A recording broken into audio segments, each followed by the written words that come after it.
Yes, सो alternating current के introduction के बाद जो बहुत ही ज्यादा इंपॉर्टेंट और बहुत बार पूछा गया है वो question, that is the difference, okay, the difference between alternating current and direct current. बहुत बार पूछा गया है, मतलब गिन नहीं सकते उतनी बार पूछा गया है। ओके, सो बहुत ही इंपॉर्टेंट। ओके, सो एकदम शॉर्ट में ही लिखा हुआ है, बट तुम्हें इतना शॉर्ट में नहीं लिखना है, ये तो सिर्फ याद रखने की मेथड है। ओके, सबसे पहले तो फंक्शन को जो अल्टरनेटिंग करंट है उसको हम ग्राफिकली ऐसे शो कर सकते हैं। अभी हमने ड्रॉ किया था इंट्रोडक्शन में I वर्सेस T, तो as a sine function show कर सकते हैं। और डीसी को कांस्टेंट करंट है तो ऐसे शो कर सकते हैं, पहला point. Second point, alternating current को प्रोड्यूस करना है ना, हमें प्रोड्यूस करना है, डायरेक्टली नहीं। तो अल्टरनेटिंग करंट को प्रोड्यूस करने के लिए हम एसी जनरेटर और डायनेमो नाम के डिवाइस यूज करते हैं। उसके बारे में जब आएगा तब डिस्कस करेंगे, लेकिन अभी इंफॉर्मेशन के लिए कि अल्टरनेटिंग करंट आता कहां से है, तो अल्टरनेटिंग करंट प्रोड्यूस करने के लिए एसी जनरेटर और डायनेमो से हम प्रोड्यूस करते हैं। डीसी करंट, डायरेक्ट करंट कैसे प्रोड्यूस करते हैं? सो डायरेक्ट करंट तो हम सेल और बैटरी से प्रोड्यूस करते हैं। हमारा सोलर पैनल है, that is also produce what, direct current. इसीलिए तो हम डायरेक्ट यूज नहीं कर सकते, हमें जीबी को देना है, जीबी वापस हमें देगा, like that. Okay, electricity board को देना है। ओके, और दिन के टाइम पे हम नहीं देते, तो दिन के टाइम पे क्या होता है, इन्वर्टर, सोलर पैनल की कंपनी होती है, वो इन्वर्टर खुद लगा देती है। ओके, तो जनरेट हो रहा है डीसी, इन्वर्टर उसको क्या कर देता है, इन्वर्ट कर देता है, convert from DC to AC. और फिर हम डे टाइम पे वो यूज करते हैं, नाइट टाइम पे सन नहीं होता तो प्रोड्यूस नहीं होता, तो उस टाइम पे फिर इलेक्ट्रिसिटी बोर्ड हमें वापस जैसे नॉर्मली विदाउट सोलर पैनल जैसे सप्लाई करते हैं, वैसे ही नाइट टाइम में वो सप्लाई करते हैं। अंडरस्टूड? ओके, सो सेल, बैटरी और oblique you can write solar panel also. Okay, चलो, तो कैसे जनरेट करते हैं वो हो गया। अब ये जो अल्टरनेटिंग करंट है ना, उसका प्रोडक्शन बहुत ज्यादा इजी होता है, ऐसा कुछ टेढ़ा मेढ़ा बहुत ज्यादा कॉम्प्लिकेटेड कुछ है नहीं। ओके, मैग्नेट्स होते हैं, दो बड़े बड़े मैग्नेट्स होते हैं, उनके बीच में कॉइल, ये इनका जनरेटर का कंस्ट्रक्शन कैसे होता है, मैग्नेट्स होता है बड़े बड़े, अंदर कॉइल होती है, कॉइल को हम घुमाते हैं, रोटेट करते हैं वेरी फास्ट। ओके, सो अंदर ईएमएफ प्रोड्यूस होता है, और ये जो ईएमएफ प्रोड्यूस होता है उसकी वजह से ही करंट प्रोड्यूस होता है, and that current is alternating current. कोई ज्यादा खर्चा नहीं है, मैग्नेट इतने बिगड़ते नहीं है। ओके, कॉइल है और मैग्नेट है, मेनली तो ये दो ही चीज है, कॉइल है और मैग्नेट है, उसके बिगड़ने के चांस बहुत कम है। बिगड़ सब कुछ ही बिगड़ेगा लास्ट में, सबका एंड तो है ही। ओके, बट चांसेस कम है। सो वेरी इजीली हम जनरेट कर सकते हैं, इजी प्रोडक्शन है। एंड यहां पर डायरेक्ट करंट की बात करें तो डिफिकल्ट प्रोडक्शन है। इलेक्ट्रोकेमिस्ट्री हमने पढ़ लिया फर्स्ट चैप्टर। ओके, तो हमने देखा ना कि बैटरी में क्या क्या, मतलब ये जिंक का इलेक्ट्रोड, कॉपर का इलेक्ट्रोड, फिर पानी भी डालना है, फिर सॉल्यूशन जो इलेक्ट्रोलाइट है वो खत्म हो गया तो उसको टॉप अप करना है, कितना कुछ है, और उसके एक टाइम पीरियड होता है, तब तक चलेगा, बाद में कुछ चलेगा नहीं, और कितना केमिकल रिलीज होगा, एडअप मेकअप करना पड़ेगा। So compare to this it is difficult, compare to, वो भी कुछ इतना टफ नहीं है, लेकिन इसकी कंपेयर करें तो इसमें तो कुछ है ही नहीं भाई ज्यादा तक। ओके, तो ये क्या है, difficult to produce. Again difficult to produce में हमने सोलर नहीं लिया। वो तो इजी है भाई, रख दिया, खत्म। ओके, तो पीएन जंक्शन से वो प्रोड्यूस होता रहता है, लेकिन प्रोडक्शन के लिए सोलर पैनल यूज होती है, but solar panel is not that much tough compare to the cell and battery. But overall देखा जाए सोलर पैनल हम अभी तो स्टार्ट किए हैं। ओके, अभी तो हम जस्ट स्टार्ट किए हैं। समझो कि अगर वीआर से अभी भी डिपेंडेंट तो किसके ऊपर है, कोल बेस्ड पे ही है। हमारी जो इलेक्ट्रिसिटी है, हम जो इलेक्ट्रिसिटी प्रोड्यूस करते हैं वो सबसे ज्यादा कौन सी है, कोल बेस्ड ही है सबसे ज्यादा, उसके बाद हाइड्रो आता है, फिर सोलर आता है। ओके, फिर विंड आता है, तो वो सब तो बाद में ही है। अभी भी मेजरली तो हम किससे प्रोड्यूस कर रहे हैं, कोल से ही प्रोड्यूस कर रहे हैं। अभी भी अपना ब्रह्मास्त्र तो हमने यूज करना स्टार्ट ही नहीं किया, क्या, न्यूक्लियर, जो दूसरे वर्ल्ड खतरनाक यूज कर रहे हैं।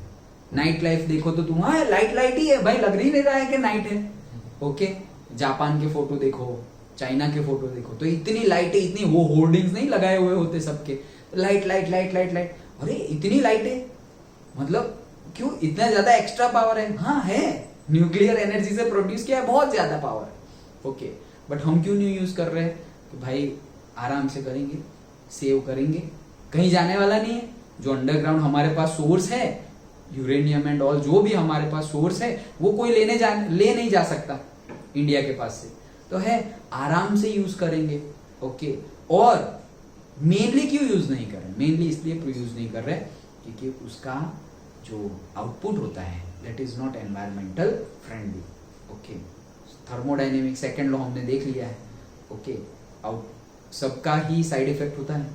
ओके, तो हमें कुछ मिल तो रहा है, लेकिन साथ साथ में एक वेस्ट एनर्जी भी क्रिएट हो रही है। पर्टिकुलर जो प्रोड्यूस कर दिया, उसके बाद जो न्यूक्लियर वेस्ट होता है उसका क्या करें?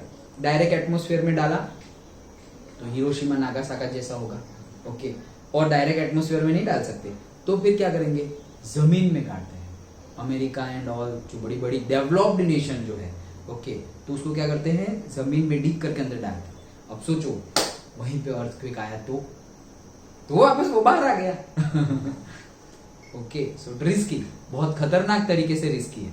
ओके, तो जो हॉलीवुड की कई मूवीज भी है, से आई थिंक वो उसमें न्यूक्लियर तो नहीं है, बट उसमें दिखाया गया है, वो 2012 एक मूवी आई थी। ओके, तो 2012 मूवी आई थी, तो उसमें वर्ल्ड का बहुत बड़ा वॉल्केनो दिखाया गया है, उसी साइड अमेरिका कनाडा साइड ही दिखाया गया है।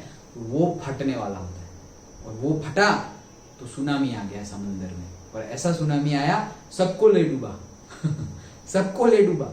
ओके, क्योंकि इतना बड़ा वॉल्केनो था।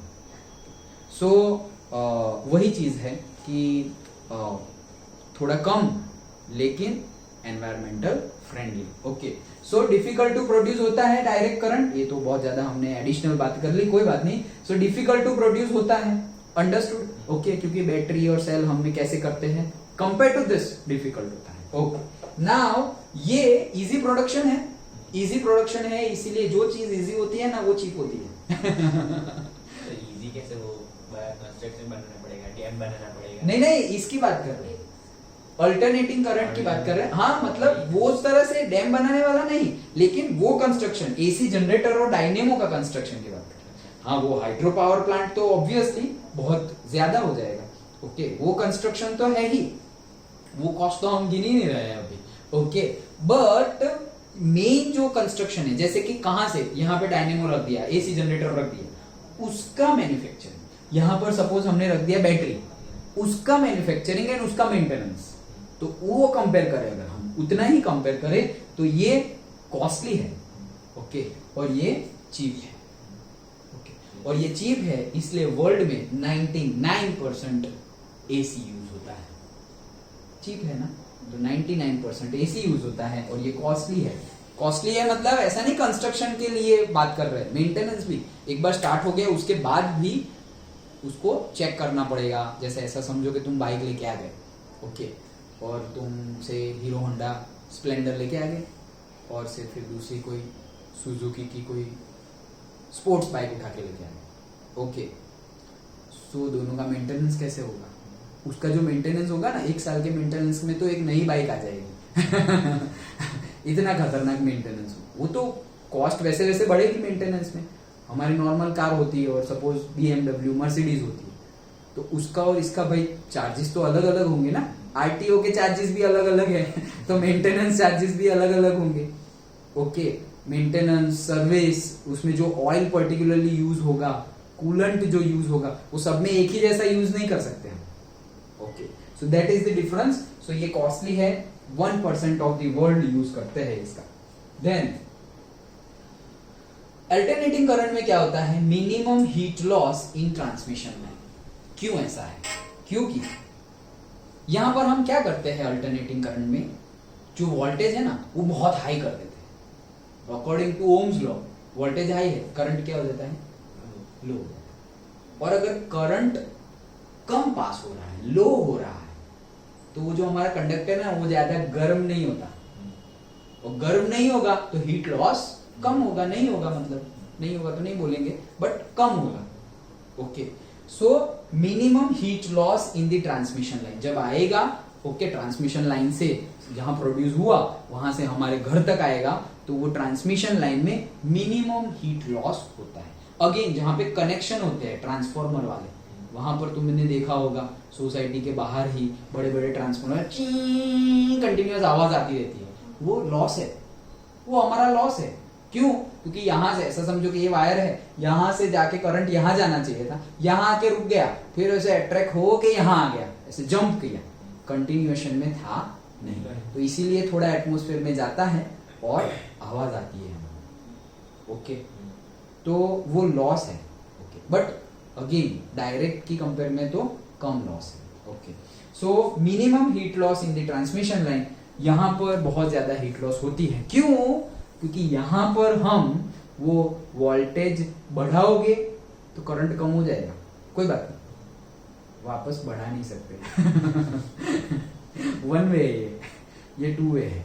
ओके, यहाँ पे वोल्टेज तुमने बहुत बढ़ा दिया, करंट कम कर दिया, तो हीट लॉस बहुत कम हो रहा है, फिर जहां तुम्हें पहुंचना था वहां जाके वापस वोल्टेज को डाउन कर रहे हो, तो करंट धीरे धीरे धीरे धीरे बढ़ जाएगा। यहाँ पे उसकी प्रॉपर्टी ही नहीं है वापस बढ़ना, कम तो हो जाएगा, वापस बढ़ेगा नहीं। So that's why more heat loss होता है। नेक्स्ट, कैन बी इंक्रीज, वही चीज लिखी हुई है, कैन बी इंक्रीज और डिक्रीज बाय अ ट्रांसफॉर्मर। जैसे हमने देखा होगा कि आज ये चैप्टर में भी देखेंगे हम step up transformer, step down transformer. जैसे कि हमारा 440 वोल्ट आ रहा है और 440 से हमारे घर में तो कितना चाहिए, 220 वोल्टेज ही चाहिए, 220 वोल्ट। ओके, तो ये हमने क्या किया, स्टेप डाउन किया, 440 से 220 पे आ गए, मतलब नीचे गए ना, कम किया ना, तो स्टेप डाउन किया। तो वैसे स्टेप डाउन और फिर स्टेप अप भी कर सकते हैं।